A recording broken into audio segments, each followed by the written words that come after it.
Masih dimulai dari pengertian, sifat malaikat, tugas malaikat, perbedaan manusia dan malaikat, dan hikmah iman kepada malaikat.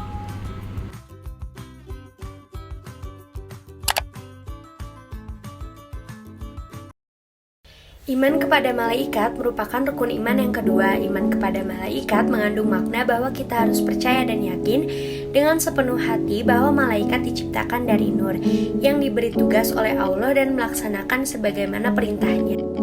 Berikutnya yaitu sifat malaikat. Yang pertama, malaikat itu gaib, makhluk yang taat dan tidak pernah durhaka, tidak memiliki nafsu, bukan laki-laki dan bukan perempuan, tidak makan, tidak minum, tidak tidur, dan tidak merasakan sakit, dan dapat berubah wujud. Poin ketiga, tugas malaikat.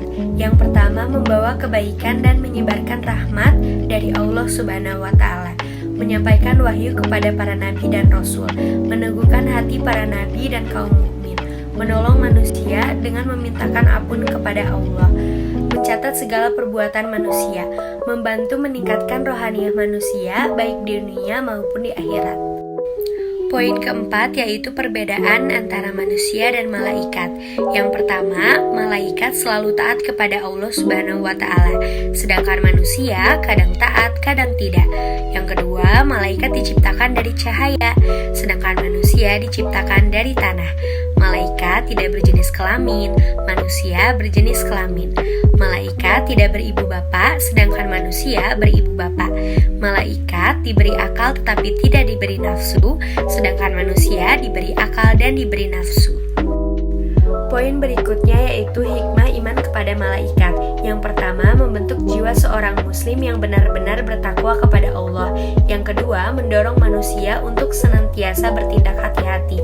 Yang ketiga, meningkatkan keimanan kepada Allah Subhanahu wa Ta'ala. Dan yang terakhir, menghindarkan diri manusia dari perbuatan tercela.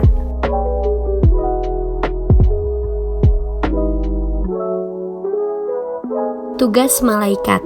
Yang pertama ada malaikat Jibril, yaitu malaikat yang mengepalai seluruh malaikat.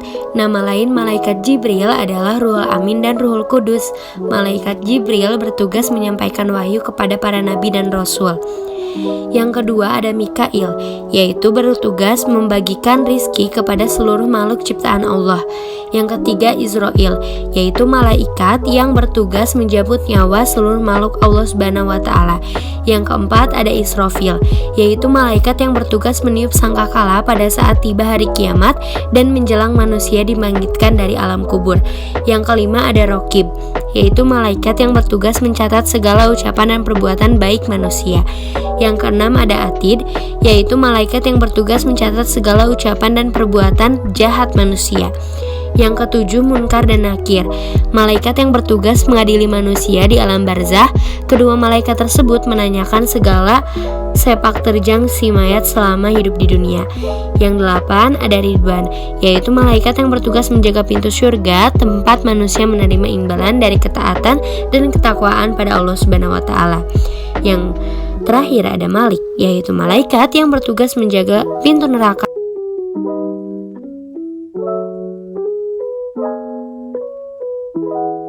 Dalil tentang malaikat. Perihal wujudnya, Al-Quran menjelaskan dalam Quran Surat Fatir ayat 1 yang berbunyi, Alhamdulillahi fatiris samawati wal ardi ja'ilil malaikati rusulan uli ajnihatin mathna wa thulatha wa ruba' yazidu fil khalqi ma yasha' Innallaha ala kulli syai'in qadir. Yang artinya, segala puji bagi Allah pencipta langit dan bumi yang menjadikan malaikat sebagai utusan-utusan untuk mengurus berbagai macam urusan yang mempunyai sayap masing-masing ada 2, 3, dan 4. Allah menambahkan pada ciptaannya apa yang Dia kehendaki. Sungguh Allah Maha Kuasa atas segala sesuatu. Proses kejadian, firman Allah Subhanahu wa Ta'ala dalam Quran Surat Al-Hijj ayat 26. Walaqad khalaqnal insana min shalsalin min hama'im masnun. Yang artinya, dan sungguh kami telah menciptakan manusia Adam dari tanah liat kering, dari lumpur hitam yang diberi bentuk. Dari ayat tersebut dapat dijelaskan bahwa asal kejadian manusia berasal dari tanah, sedangkan asal kejadian malaikat tidak dijelaskan dalam Al-Quran, tetapi dijelaskan di dalam hadis yang diriwayatkan oleh Muslim, yang berasal dari Aisyah, malaikat diciptakan dari nur atau cahaya. Alhamdulillah, sekian dan terima kasih, semoga bermanfaat. Wassalamualaikum warahmatullahi wabarakatuh.